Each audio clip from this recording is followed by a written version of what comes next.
Hello, everybody. I'm KP, and welcome to $1 Million Exits, a special segment on my main show, the Building Public podcast.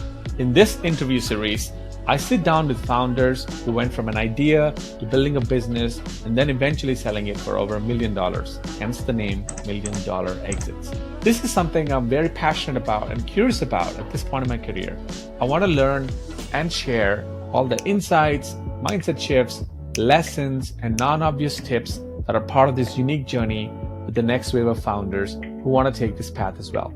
So buckle up and get ready to be inspired and informed. Here's a special shout out to our episode sponsor, Paralect.com. $1 Million ideas come from every possible niche. If you're a busy domain expert in marketing, sales, finances, or healthcare and don't want to spend 6 months just to build an MVP, you'll find Paralect super valuable. Paralect is a venture studio built to design, build, and launch a product for you that is ready to sell in under 2 months. Start with no code or go full stack right away. Simply focus on growing your early adopter community and build in public, and they'll take care of the rest. Build your $1 million startup with Paralect.com, Paralect.com. I want to get to the origin story first. How did you build Unicorn platform? How did that idea come about? Making another. What do you remember from the night or from the day of when you bought the domain? What was going on in your mind? What was that process like, in the 0 to 1 phase? When did you get the first customer? The very first customers, they came from... do you remember growing from 0 to $1,000 MRR? And was it SaaS from the beginning, or was it more of a lifetime deal? The first phase was... Are there any myths or misconceptions about acquisitions and exits that you believe were debunked from your experience? Yes, I have one. I always thought that an acquisition is... What were some interesting lessons and some reflections that you had in your journey? I have one advice. I hate giving advices, but this one I give to everyone. The advice is... Hello. Welcome to the $1 Million Exits podcast. I'm KP, your host, and I have with me Alexander Isora joining all the way from Georgia. Hey, Alex. Georgia, the country, not the state, which is ironic and funny because I'm in Georgia, the state, and we were just talking about that at the beginning. Welcome to the show, Alex. Thank you for having me, KP. I want to kick us off with the intro of Unicorn platform and how you got to that idea and sort of your reflection on, how it came about.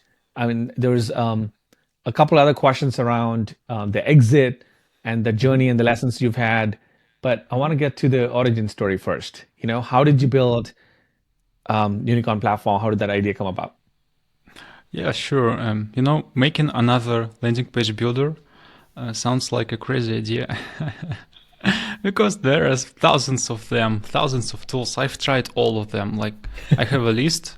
At some point, I just got too bored for trying each tool. Because, you try one and 2 new appears the day after. Right. But I still decided to make my own. Why?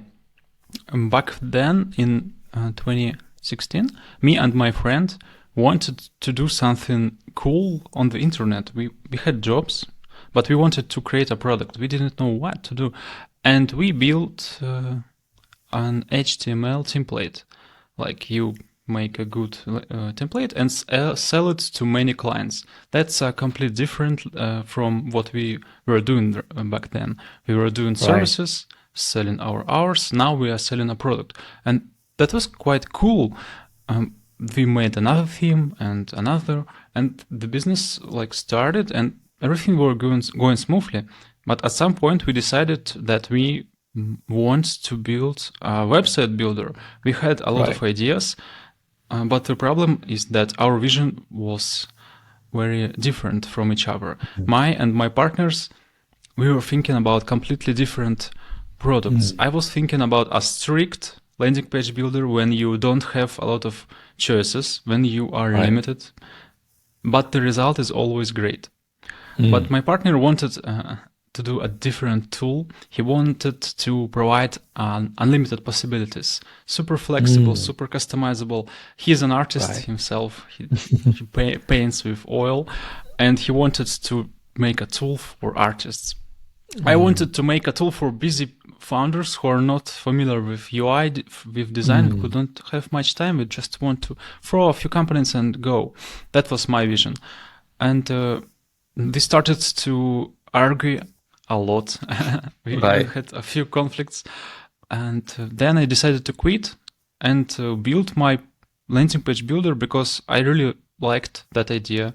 Then you talk a lot about your idea, about your vision, when you think about it, when you sleep with that, when you have a list of notes, many of them actually, when you have sketches, when you have impressions, and you just can't not do that. You know, you're poisoned. Right. And, my idea wasn't like unique, wasn't genius. I wanted to make a landing page builder which is simple and cool. Make it radically simple, make it radically easy to make cool things, make it radically hard to break something. And that idea. And that was, I think, I read in one of your blog posts that was the period in your career where you were almost considering going back to a 9-to-5 day job or a desk job, and instead you bought a $20 domain on namecheap.com, which happened to be Unicorn Platform, which is the thing that changed your life now, right? Tell us about what do you remember from the night or from the day of when you bought the domain? What was going on in your mind? There were two options. First, you go and have a good job, well paid. Actually, when I was a freelancer, I was paid like $60 per hour. That was a lot of money. I just didn't know how to spend it. I was buying cool food. I didn't know what to spend. And another option is to get this. A lot of uncertainty, a lot of mystery, a lot of doubts, fears, but a small chance to realize your dream, to get free from the poison you were poisoned a few years ago. So we decided to try because we are getting older, and at some point I will not be so free and open-minded. I thought, let's do that now or never. So I had like a few $1,000s in my pocket for a few months of rent. And what was the exact time? I had to make something to not become, homeless and starving. So in the first few months of that journey, the 0 to 1 phase of Unicorn Platform, it seems like to me that you already had the vision of building a radically, truly simple page builder. What was that process like? In the 0 to 1 phase, like what was the journey like, and when did you get the first customer? The very first customers, they came from my closest circle, from my friends and ex-clients. Those people are most loyal to you because they know you personally. You had conversations with them, you had even some works with them. Yeah, so we know how you're creative, how you're responsible, how you're reliable, and if you make a product that we may be interested in, they will buy it immediately. They don't need to be sold. You don't just send them a link and you get them. So if you're a reliable person and you have some friends who work in that niche, you have your first customers. That was that easy. Like first 5 customers, it was overnight. And was it SaaS from the beginning, or was it more of a lifetime deal? The first phase was lifetime deal. I sold 50 license keys for $180 each. Nice. So in total, I earned like $10,000. Nice. It could pretty be solid validation, right? Pretty solid validation. Yeah, it was a validation of the idea. I said, hey guys, I want to make a radically simple landing page builder. I have this background and I have this small product as an MVP. I made a few HTML templates. And they said yes, that sounds cool, do that. And actually I could earn much more because I was overwhelmed by emails and of people asking me to sell them another license, but I limited myself to 50 only because I didn't need that much money. That like I didn't know how to spend. If I, for example, would get 100,000, I didn't know how to spend that, so I decided to limit myself because huge money is huge responsibility, and Yeah. I didn't want to take it. At what point did you switch from the lifetime deal, as a business model to monthly recurring like SaaS? I needed the lifetime deal round for two reasons. The first one is to validate my idea and get encouraged, because we are humans, we are not robots, not artificial intelligences yet. I still need it. So I needed some motivation. When people give you money, you feel needed. You feel like your tool is worth something. I actually had American money here. Right. And that means a lot. They trust you. You go very far when people trust you.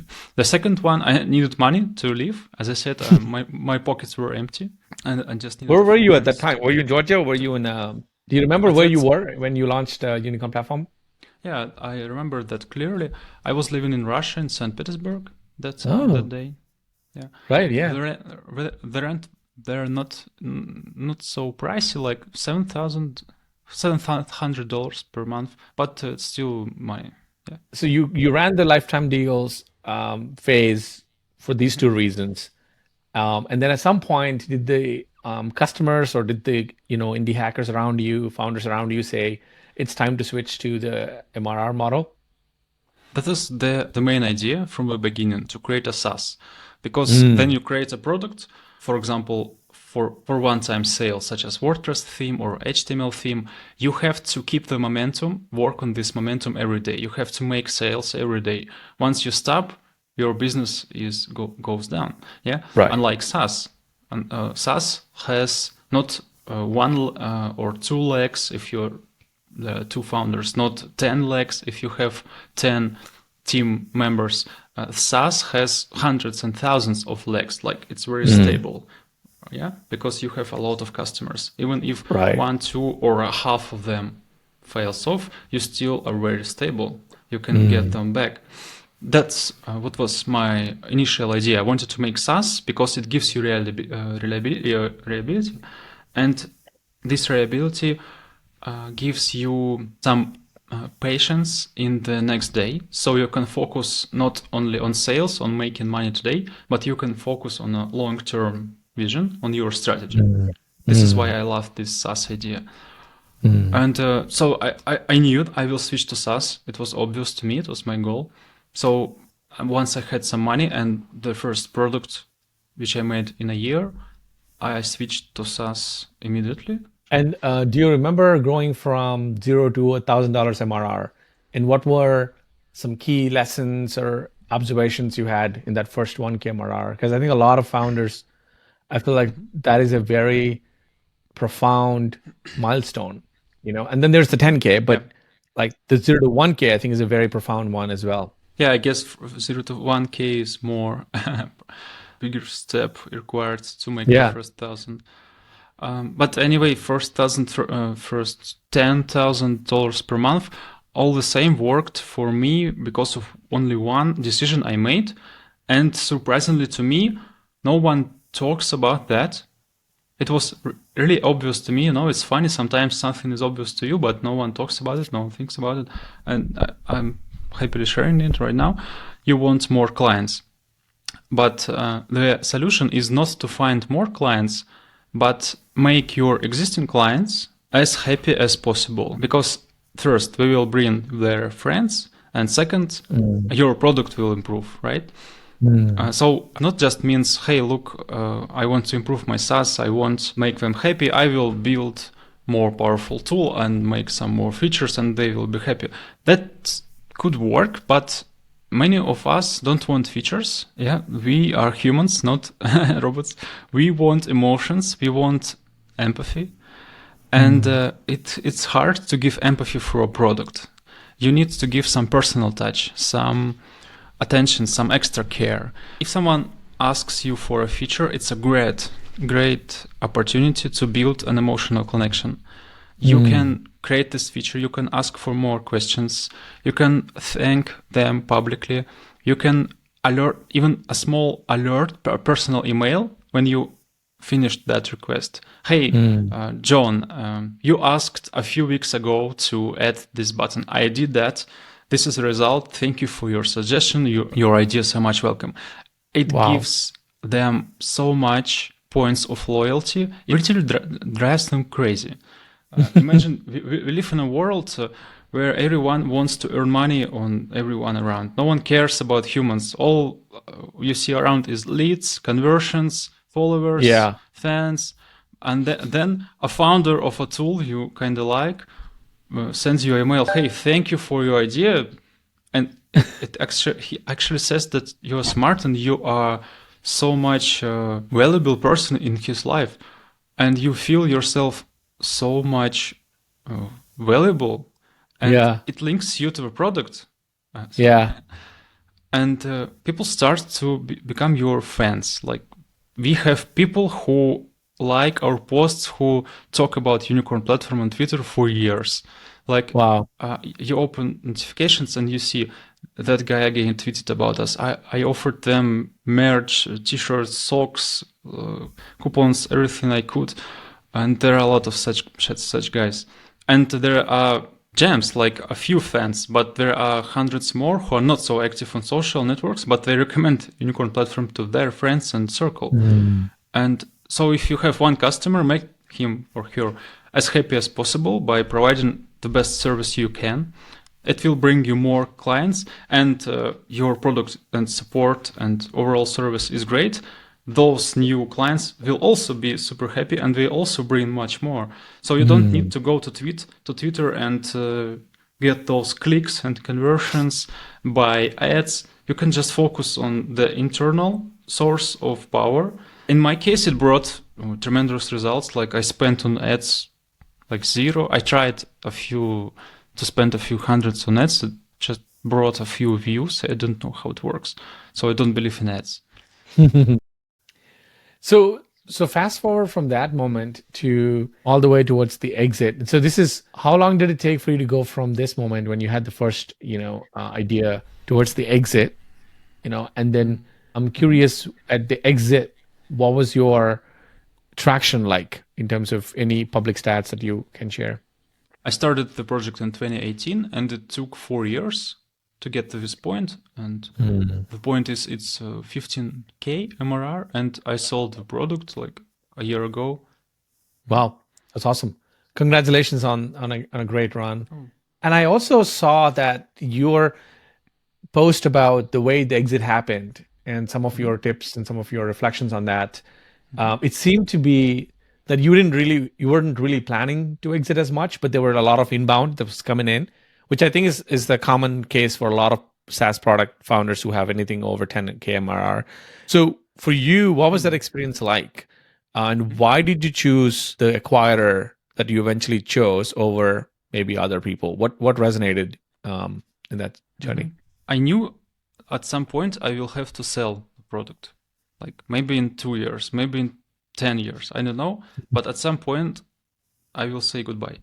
It's mostly because I have ADHD, and people with such condition, they can't focus on something for long. One thing. Yeah, and they switch professions really quick. I wanted to become a perfumer, a DJ. It's hard to work on one thing. So I knew I will say goodbye at some point. So I started to get prepared from day one. Actually, that was... oh, wow.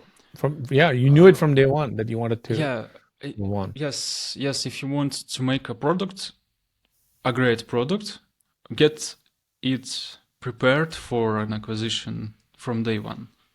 Because it means your processes will be clear and effective, because no one will buy a service with bad processes. Yeah. Your goal and strategy will be clear, because no one buy a product with bad strategy and vision, and etc., etc. If you imagine yourself as a potential buyer of your own SaaS and start reviewing it as a potential buyer, you will see that at some points you're not ready for get acquired, and that means you're bad at these points. You should work on them.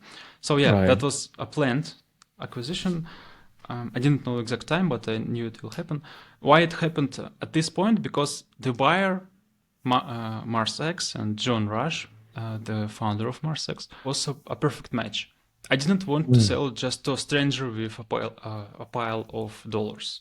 Right. This is what happened to Biometrics and Josh Pigford. I've heard of it. Yeah. You heard that the new owner of Biometrics, they doubled the MRR. Yes. I feel like a PE firm acquired them or something, and then they were like ruthless in terms of like raising the prices, and they were not so community centric. And I think it was I remember some of the like fans coming out and like not being happy about it. Yeah, and I really didn't want that to happen to me. Maybe you also heard of Launchaco, landing page builder. Yeah. They also sold their service to with different vision and different way of thinking about people. Right. I didn't want that to happen. That would hurt me a lot. So I was looking for an offer from a person which I would like, whose vision will align me perfectly. John has the same vision, the same philosophy, the same way of thinking as I do, but I am thinking in a much more narrow way. I'm thinking about landing pages and blogs, and he's thinking about the whole world. He wants the whole world, the society, be more simple. And he wants to start with making applications and SaaS and web apps made simple, but then expanded to the world. We like think in the same way. We became friends from like day one and understood each other perfectly. I'm curious. So what does MarsX do? Like, can you share a little bit more on what he does and what MarsX does? MarsX is a IDE, like a program to create programs that was designed to be used with AI. And the fun fact is that MarsX was created in 2018, 4 years ago. Unlike most GPT-powered tools. Yes, before the hype. Because John was aware of the GPT thing. He was actually using it in production since version 2, GPT-2. And when he realized that, he built MarsX. And he thought that GPT will become as intelligent as it is now in like 2030, maybe 2040. But it happened like yesterday. And now he has a line of investors asking him to take their money, but he refuses. Yeah, so it's a tool for making SaaS and web apps with AI. The powerful thing, it's not intelligent, it's not smart, it's not genius. It has only one core idea, which like makes it so powerful. He made a so-called ecosystem of micro apps. So in normal software, you have an app and it like contains a lot of files. They could be long or very long. You can have a file of 20,000 lines, and GPT cannot eat that big file because you have token limitations, right? Right.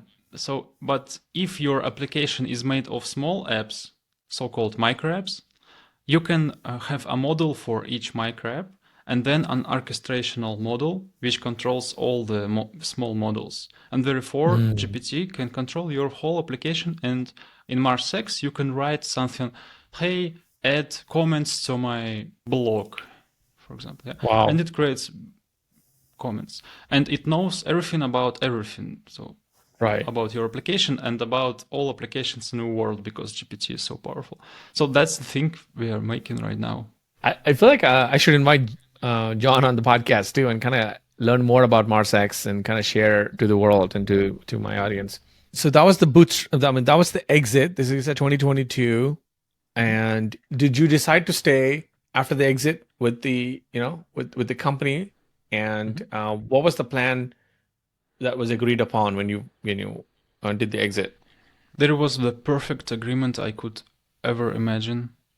John said, "We will take all the routine from you, like caring of the servers, infrastructure, updates, that kind of stuff. And we will allow you to do what you do the best: strategy, vision, communicating with customers, that kind of things. Right now, I'm working as a CEO, but without the boring part, only fun part. That's cool. That's very cool. Have you been enjoying it since 2022, since the acquisition? It was hard at the beginning because I wanted the people who take my work, I wanted to do them better than me, not just as the same level, but twice better.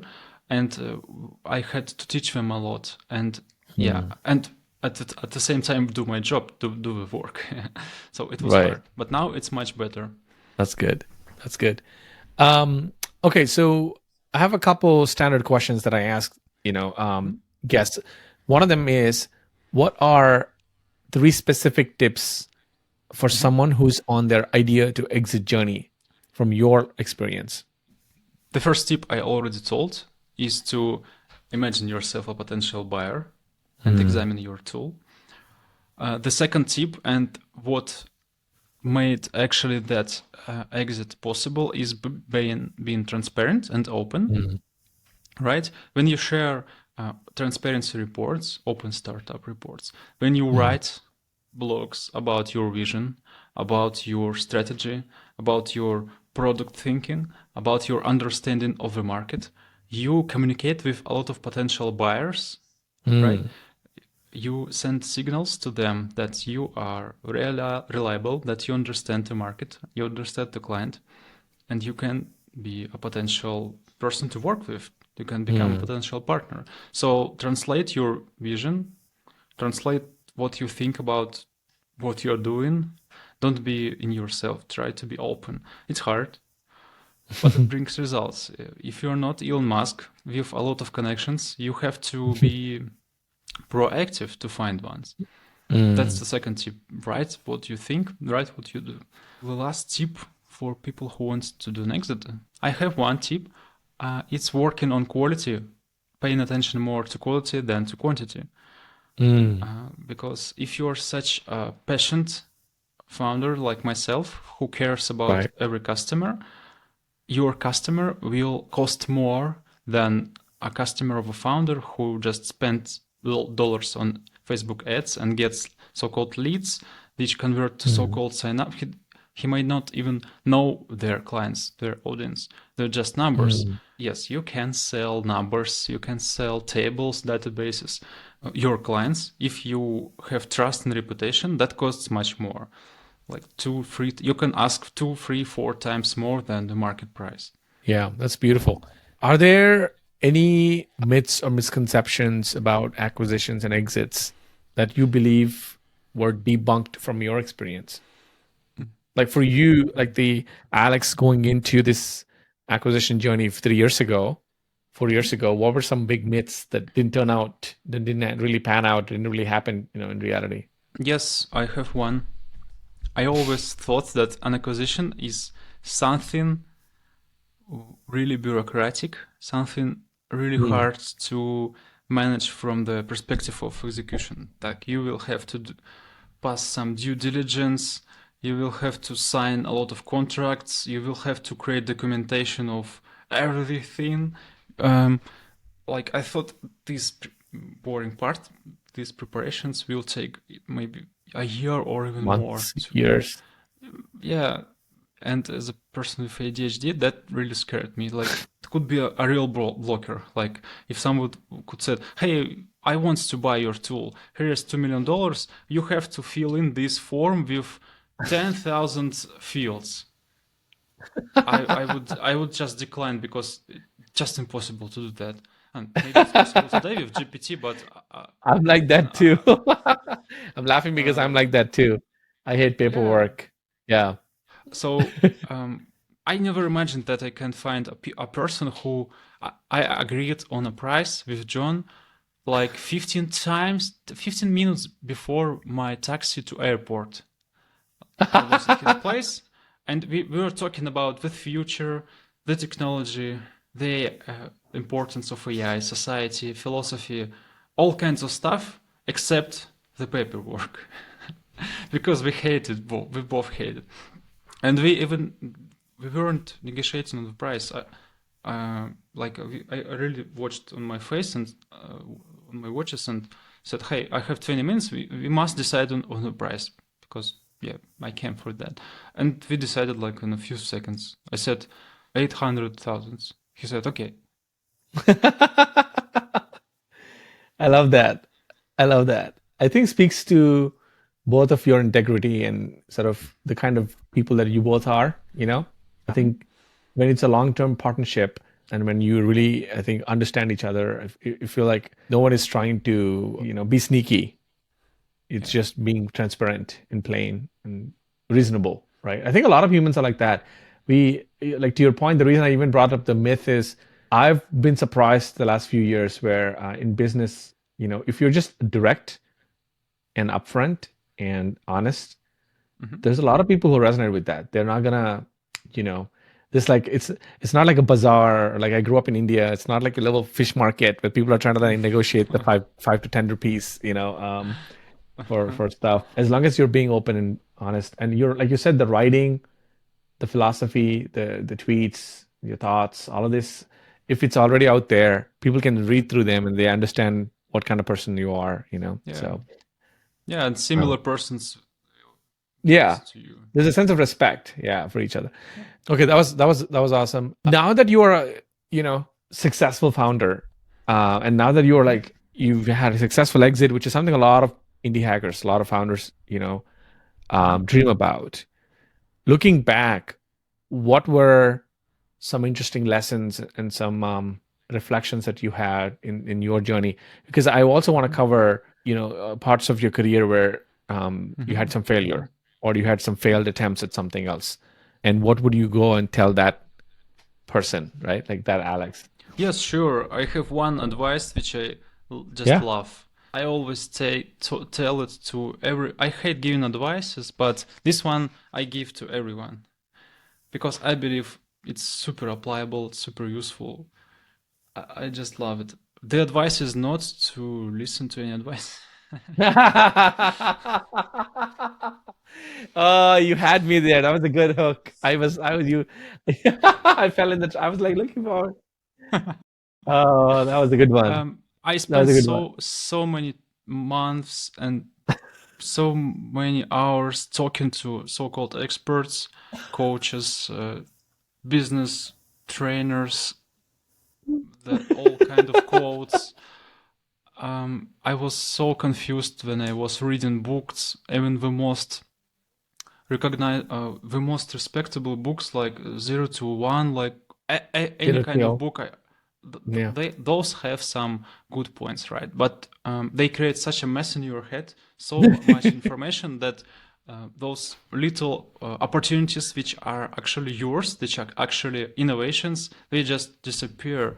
You can't catch them anymore. So I would prefer just meditate than going to all those conferences, talking to guys with birds. I'm just still recovering from the trap that you put me. So, but no, anyway, I think I agree. Again, like, every situation is unique and things will unfold in their own unique way. So, what I've learned, Alex, is it's good to have a few high trust, honest, and direct friends who will tell you the truth about what they feel, but ultimately it's your call. You get to decide what you should do and follow your gut, and your gut knows more than you give The, credit for, in my view. yeah, that sounds stupid, like an advice from a Disney character. Follow your heart, that kind of stuff. But that actually works. It's hard to do. Yeah, It's so scary it is because hard. the mystery scares everyone. No one likes uncertainty. Everyone Yeah, wants answers. yeah, But there's just no answers. People who give yeah, answers, they just want to earn money from you. yeah. That's right. That's Okay, so there's another interesting aspect of your story that I want to ask from the beginning, but now I'm going to get to that, which is Mhm. you entered a market that is filled with alternatives.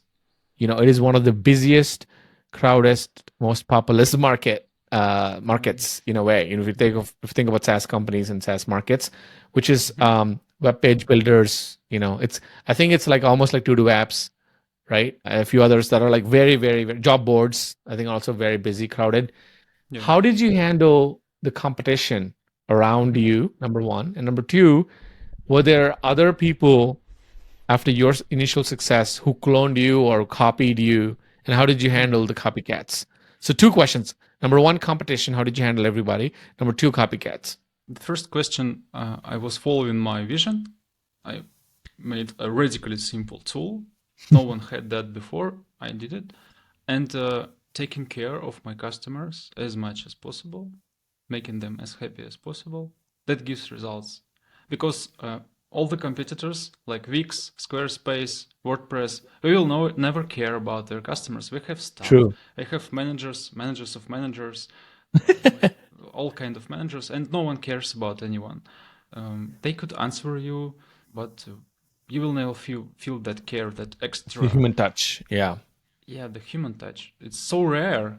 Just open your tweet, make an experiment. Open your Twitter feed. Who you see there? Sellers, marketers, influencers, brands, managers. Do you see any humans there? Yeah. So try to be human. It attracts people because people like people. That's a simple formula. Right. So that's the competition part. Then copycats. I didn't have problems with copycats, and I don't think it's a problem for anyone. It's cool. Then you're copied. It means you make a good product, right? So if you're scared of being copycat, don't be scared, because in the new era of software engineering, then GPT is here. Everyone will be copycatting everyone. It will be so easy, so simple. Your mother will create your own CRM. Your sister will make a website builder, because it will be so easy and so simple. Don't be. I can't wait. I can't wait to log into HubSpot.com, built by my own mom. You know what's interesting? What's been unique about just generally your persona and like your attitude towards some of these very profound and tricky topics that we've been touching on. I've had other guests in my previous interviews, the same questions. There is a level of calmness and a level of self-secureness that you have, Alex, which is amazing. I have to wonder, must have come from a lot of soul searching, a lot of meditation, a lot of being, I don't know, in touch with who you are deep down. Is that true? Was that a fair guess, or you don't meditate at all, or you don't care about those kind of things? Yeah, I work on myself a lot. Like, I like exploring. It includes meditation. I also work with professionals in psychology. Yeah. I also have autism, so it's easy for me to make new neural connections. But yeah, I mean, the copycats question, I think a lot of people get thrown off by that. A lot of founders that even I know, like, especially with the building in public transparency movement that I'm part of, I know you're part of it. There's a big pushback because people think, oh no, if I build in public, there's somebody gonna clone me, clone my idea, clone my app. And and I'm like you, I'm in the same camp. I'm like, good. If somebody clones you, that means you've done something good. Otherwise, they're not gonna copy. But also, it's like you can't control. It's a free market, free world. Like Snapchat's been cloning Instagram Reels, and it's like it's been going on for decades. You're not gonna stop it, and you want the scenario where you are being cloned, because that means you're successful or you're going on the right trajectory, as opposed to nobody wants to clone you, and like nobody even wants to attempt to do copycats of you, right? So yeah, even if we clone your product like 1-to-1, one the feature, exact copy, feature to feature, 1-to-1, they can't clone you. You have your vision of the market, of clients. Yes. You have some marketing channels in your mind. I hope you're not only about building and coding. You also know how to sell. It's more important nowadays. And if you don't know how the drive to keep your customers happy, right? Some of the things that you touched on, right? So many of those skills are soft skills. It's not about writing code, not about writing syntax. True. Because now with GPT, it will take care of all of those things. But it can't make you more authentic. more vulnerable. Yeah, I think with the rise of GPT, some lost, forgotten skills and knowledge such as sociology, Yeah, philosophy, those kind of things will become more valuable. more valuable. Yeah, and maybe you can switch your focus to that, so you will be always one step ahead of your customers. Competitors. Yeah, no, I agree. I think you're right. Especially with the content. That's something I try to do is because it's so easy to create perfect content now, right? Like all the images are like too Yeah. perfect. All the video is too perfect. I try to be as authentic and as human-like that I can be, and ask the questions that I could ask based on my curiosity, as opposed to right, like what GPT-3 would ask in a podcast format, not just video, but I'm saying tweets or whatever. I think the future is about authenticity. Yes, you're so right. Yes, authenticity will be the new gold for indie Yeah, makers. it could be the new It is gold. it is gold. It's always been gold, but I feel like it was on the background and nobody really valued it as much. Yeah. But in a world that's increasingly, like for example, on my Twitter, like there's so many threads that I'm like, it takes 4 seconds to create a thread on 15 platforms that I have right now. Typefully can do a thread. Like you just copy paste any article from my blog post, it'll create a thread better than me. Frankly, better than me. So I'm like, okay, the answer that my people are, I mean, the audience are not looking for more threads that are like cookie cutter. What they're looking for is a screenshot of me or a screenshot of my email. This morning I posted an apology email that I wrote the 4 or 5 early customers that I had for one of my SaaS ideas. 2 months ago, I had a SaaS idea. I had some early customers, but it didn't pan out. It didn't work out the way I wanted it to be. So I sunset that project. But the email was about me saying sorry that I couldn't live up to this, but here's my reasoning. And I appreciate your trust on me and the fact that you took a shot as early customers. And I took a screen. I could have written a thread on this with like some grand meta lesson. There's nothing there. Instead, I just posted the raw image of my sent email in the sent box, and it didn't go viral. But there were so many DMs that I got from people saying, awesome, thanks for posting this, like sharing the fact that it was, and I mean, I said the words like failed attempts. I didn't skirt around it, is what I'm trying to say. I didn't like make it seem like some grand gesture or I just said like, hey, it sucks. I made it. It was a mistake or it was a thing, and onward, moving on to the next one. I feel like that authenticity is what I want to listen. I want to look for. I want to follow from other people, not like these yet another Wikipedia thread, right? Yeah. Yes, you're very far in the research of authenticity. So I'm more curious to follow you. Yeah, no, but that's the path, and the irony as of now though is that those things don't go viral or those things don't get a lot of views and likes. But I feel like over time that will change. Over time, like when AI will detect other AI content, like I think it'll automatically, deprioritize some of the, AI stuff, and this will like stay up as rich, like real rich content. But even if it doesn't, I think the real people who matter, I think they get it, So I've been thinking a lot about this AI and authenticity these days, Alex. Like in the world of AI, when anybody, like you said, like my mom, my grandma, anyone can create hundreds of threads or tweets or anything, apps, how do you stand out? You know, You by do you caring. have an Yeah. answer? Because GPT can be authentic too. Bad news for you. Sorry.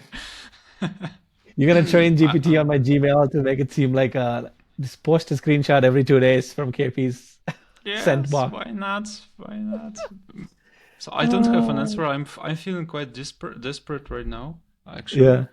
it blocks me for creating content. We've all been stumped by how quickly it got here, right? Like we all thought like 2030, 2040. That's I true. think, but if you just see 3.5, and I think 4 is coming, or 4 is already here, GPT-4. I think it's here. Force here. It's here. So I can't imagine 5 and 6 are gonna be even more wild. if you want a conversation about GPT and AI, you should ask John, because he knows Yeah. like a lot about it. Yeah. I'd love to. I think after this, I would love to send you a follow up, and I would love an intro to John. He seems like the kind of guy that I think I would resonate with because, Yeah. I'm like the same type as you in a way. So I would love to learn more. So looking ahead, what is fascinating and curious for you, or what is piquing your interest, for you in the next 2-3 years? Where do you think you want to take Unicorn platform to? And personally, as a founder, where do you want to go to? We are betting on AI at this moment, and we actually implemented it, and it works much better than anyone did that, even better than Webflow did. Wow. That was not because our programmers are so special and genius. Actually, we have only one programmer, and he's a self-taught like middle front-end developer. He's talented, but because John guided him so well, because Wow. John knows how to interact with GPT, how to ask proper questions, how to fix that, we actually did something that works. And we want to allow people to build cool websites with AI, with just prompts, just throw in all your mind in the chat box and get the result. We don't want to stop on websites only. We want to go farther. We want to make it emails for you, tweets for you. Like if you have, I don't know, if you want to sell flowers, you have to do a lot of routine manual work. Like you have to fill in all the flowers in your shop, then create content for social media for every shop, for every flower. Right. We can automate that for you with GPT. It's easy to do. We want to do that. We want to take all the routine away from humans. Only the creativity. Focus on the innovation. Right. We believe that humans have, everybody, every person in the world, they have creativity. They have passion to build new stuff, to innovate something in any way. But we need to give them space to think, to dream. Yeah. I mean, we will do it by removing the routine part from them and giving them that space, that's time to think. Yeah. That's our main goal. AI will help that with that. Right. So have you listened to Naval Ravikant's podcast appearance on Joe Rogan's show? No, not yet, but I plan to. I think you should, because so much of what you just described, you'll resonate a lot with what he's been talking about too. It blew my mind when I first heard about it. He was saying something, this is like maybe a year ago, not related to GPT, but he was talking about AI in general. And one of the sort of core concepts he talks about is that in the future, humans will not do any work. They will only have fun, and fun is equals to creative things, imagination, that kind of thing. And all the work will be done by AI, or robots and technology. And I was like, wow, that's such a crazy thing to think about. And so he goes, and then he says, humanity will put a premium price on art, creativity, humor, innovation, like new ideas, and anything that is mechanical or anything that can be done by AI would be very cheap, right? Which is true, which you think about it now, right? Yeah. I thought that was very interesting, and he said like, it's in the next 50 years, like if we really wanted as a humanity, as a society, this is possible, so easy. We don't have to ever work again. And I think Joe Rogan was like, I think he thought he was crazy, like some selling the promised land, but so obvious to me. I really believe that. I don't think right, it's exactly. it's Exactly. But it seems like I don't know if you watched the Pixar movie. I forgot. I think it's called DALL-E. Is it? One of the movies where humans just sit there and they get obese, and then they're just like watching TV and playing video games, and they're like, yes, I did, of course. yeah, I think it's like a sci-fi futuristic movie. I think it's DALL-E. But It's that's what they do. They just like chill. They just hang out, It's okay. I'm okay if some people will just spend their lives watching Netflix forever, without doing anything. I think it's okay. Some people do that, but some will create. Some will spend their time on invention. Yeah, and so I think the fundamental premise, though, which I agree with, Alex, is what you were saying, and which I fully believe it, which is everybody has creativity in them. It's about unlocking it, unleashing it. It's there. They just need the space they just need the peace of mind and this curiosity to explore, which is usually, it can't happen if you're in the survival mode, trying to make that next $10 to live, pay the rent, that kind of thing. So what are your thoughts on universal basic income? I'm curious, now that we are here. UBI, do you believe in like a society having some version of UBI? No, I don't. After the war began, and I don't believe in society and humanity anymore. I don't think we can achieve something like that because there will be evil people who will be greed and want to Greedy? take everything. Yeah, I don't believe in this. My world beliefs they changed so much, and I don't know what to believe now. Yeah, You know, yeah, but so it's hard for me to discuss because I don't know what to believe. yeah, All I believed before the war started, now I don't. And I bet. I mean, yeah, it must have been like a significant change in you. Okay, so I think those are all the questions I had for you. Anything else you want to leave us on, like any tip or any advice or any question you personally have for I for have the only audience? one So advice, you remember. I know. I feel like that might be the clip that I'm gonna get from this episode. I'm gonna put that on social media. But so it was great having you, Alex. Such a pleasure. Enjoyed our chat, and I would love to connect with John, later. And I wish you all the best for Unicorn. And you really piqued my interest about the new AI features you added. So I'm gonna go play with it for a little while and check it out. Okay. Yeah, sure, we will give you access. Awesome. That'll be awesome. All right. Thank you so much, and have a great rest of the day. Thank you. You too.